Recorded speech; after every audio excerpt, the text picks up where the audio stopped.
That was such a nice introduction, Mr. Secretary. Thank you. And by the way, just so you understand, he's doing a great job. Please sit down. After that introduction, I would have to say that even if he wasn't doing a great job, right? But he's a fantastic person who has committed like I've never seen. And you know, he came out of defense, and they weren't happy about it. That's always a good sign. You know, when they're not happy, when they are happy, you know you picked the wrong person. But they were not. They're still not happy about it. Thank you very much. Where are you? Here you are. Thank you very much. Beautiful. And thank you, everybody, for being here. This is a tremendously important group of people to me. America's veterans, these are special people. Today, I'm thrilled to welcome you all to the White House Conference on Supporting Veterans' Military Families.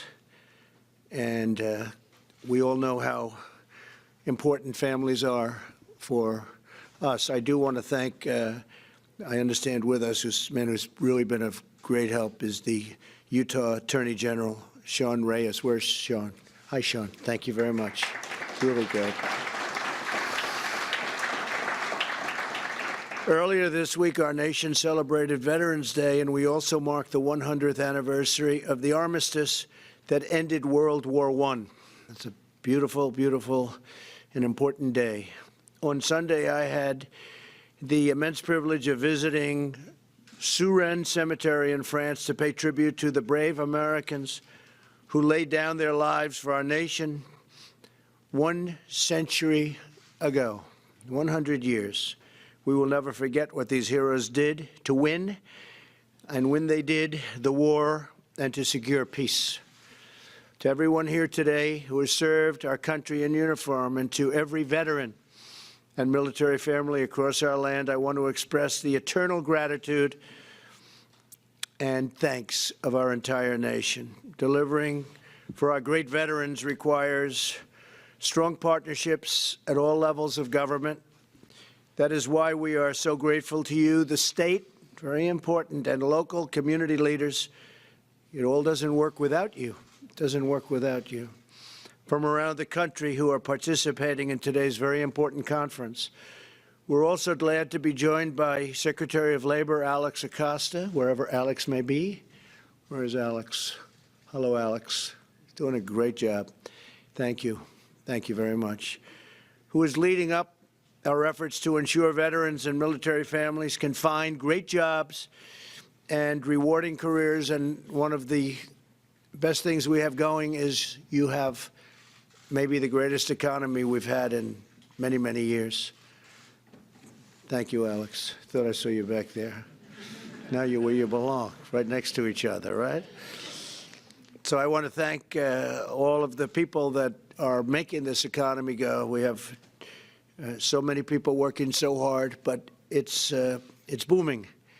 And veteran unemployment has reached its lowest level in nearly 21 years.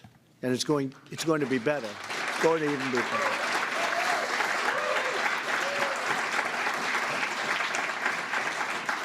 And that number will be better because if you look at the various statistics, African-American employment is the lowest level in history. Hispanic employment is the lowest level in history.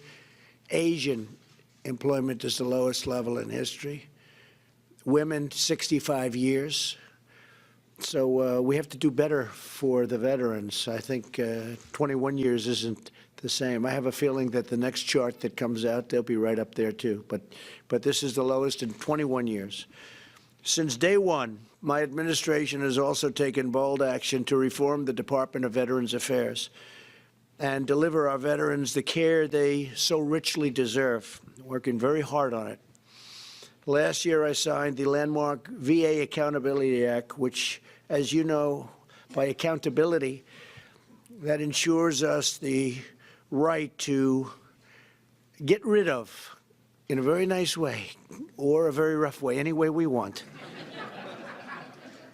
But the Secretary probably is a rough way, and that's okay. That's okay too, Secretary. Those who mistreat our veterans, and they are going to be held fully accountable. This was something that for I would say 4 decades. They've been trying to get it approved. Sounds easy, it's not. I love the unions, we love civil service, but they didn't make this one easy for many, many decades. We got it done. We're good at getting things done. Since my inauguration, we have removed more than 3,600 government employees who were not giving our vets the care or respect that they deserve. In June, I proudly signed into law the most significant VA reform in half a century, called Veterans Choice. Everyone knows what that means. Now, if a veteran cannot get the treatment they need from the VA in a timely manner, they can see a private doctor. They don't have to wait 12 days or 20 days. I heard horror stories like you wouldn't believe during the campaign when I was campaigning. And I appreciate the Secretary saying that it was a very major part, the veterans, of all of my speeches. I don't think I left them out of one speech, and I made plenty of them. And they were at the top. And now we're really producing, I think, far greater than anyone would have thought possible. Since I took office, 2.2 million veterans have been able to receive the care they need outside of the VA system. So there's no more waiting on lines. Literally, people were waiting. You know better than I do, but they'd be waiting 3, 4, 5, 6 weeks in some cases to see a doctor. Now they go and they see a private doctor right outside, hopefully right next to their house or where they live, and we pay for it. And they're very thankful. It's been incredible. And we're actually upping that program quite a bit as time goes by. We're going to be doing certain steps that we always had planned, but we're doing it step by step. And we've had great support in Congress, I have to say that. In September, I signed into law the largest funding bill for the VA in history. We secured $8.6 billion for veterans' mental health services, $400 million for opioid abuse prevention, and $270 million for rural veterans' health initiatives. The rural veterans have had it pretty tough over the years because they're pretty far away from a lot of potentially good treatment. Working with the VA and the Department of Housing and Urban Development, we've helped nearly 54,000 veterans in need. We've helped them find permanent housing and great services last year. To improve the efficiency of the VA, I signed the Veterans Appeals Improvement and Modernization Act. Over the last 2 years, we have taken dramatic action to streamline the bureaucracy and made tremendous progress. In the last year, we processed more than 1 million total claims processed. Total claims at the VA, along with 85,000 appeals decisions, the most in history, and 62% more than the previous year, which is a record, Nobody's ever seen that kind of an improvement. Since I took office, we have reduced the average claim wait time, such a big factor in what we're doing, wait times, by nearly 25%, and that number is going to go substantially better with a little more time. We opened the promised White House VA hotline, which has already fielded more than 150,000 calls and emails from our veterans when they have a complaint, a problem, or in many cases we receive compliments for what's happened in the last less than 2-year period. It's almost 2 years, can you believe it? But it's still less than 2 years. In January, I signed an executive order directing the Department of Defense, Homeland Security, and Veterans Affairs to ensure seamless access to mental health care and suicide prevention resources for veterans. Tremendous, hard to believe problem. Hard to believe, actually. With a focus on the first year after separation from military service, when a lot of bad things can happen.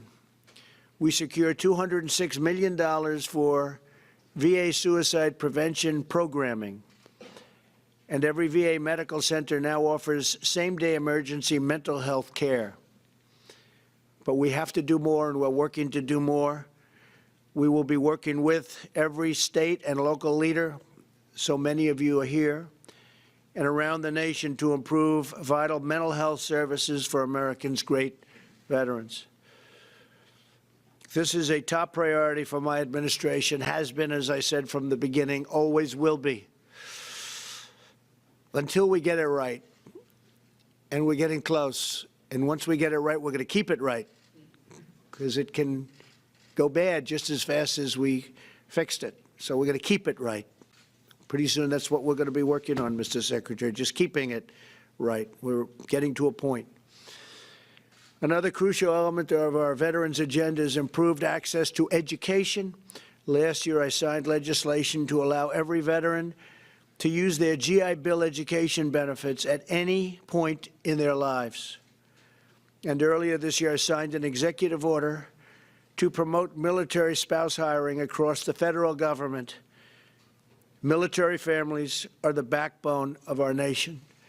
So in addition to everything else, as you see, I did the promotion of military spouse hiring across the federal government. Fact is, I've done a lot. I could, goodbye, everybody. Goodbye, everybody. That's a lot.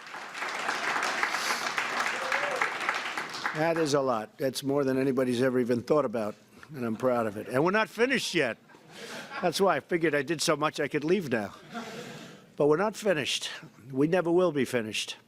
To support our heroes in uniform, we have secured a record $716 billion in military funding this year. And last year, we increased it by hundreds of billions of dollars to $700 billion.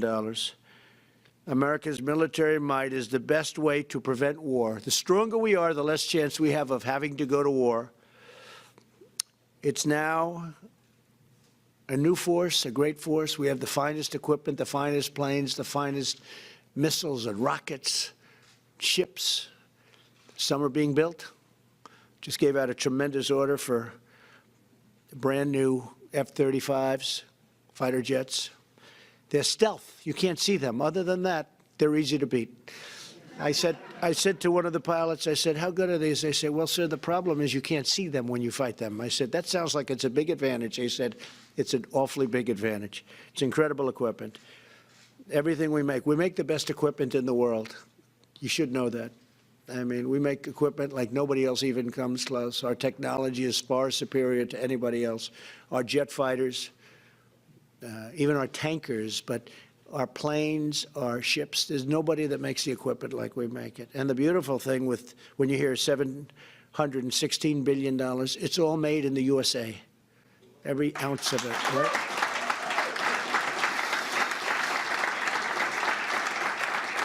And we will soon have the greatest and most prepared force, military force, anywhere in the history of our country, by far.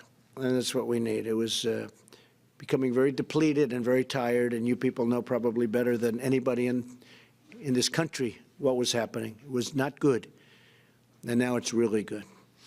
It's our sacred duty to support America's service members. Every single day they wear the uniform, and every day after, when they return home as veterans and heroes, we take care of them. That's very important. And they really appreciate it. I think nothing I've done is more appreciated. I think we've done a lot for a lot of different groups, but nobody's appreciated it more than the vets. I see that when I go out, when I make speeches, and I meet people backstage and on stage. I think the vets maybe more than anybody else appreciate what we're doing for them. So together we will honor those who defend us, we will cherish those who protect us, and we will celebrate the amazing heroes who keep America safe and strong and proud and free. I want to thank you all. You're very incredible people. I know the job you do. I know how hard it is. I know what you've gone through, especially before we came into office. What you went through was incredible, horrible in certain ways. But I know what you went through, and it's my honor to be with you. And God bless America. Keep up the great work. Thank you very much. Thank you.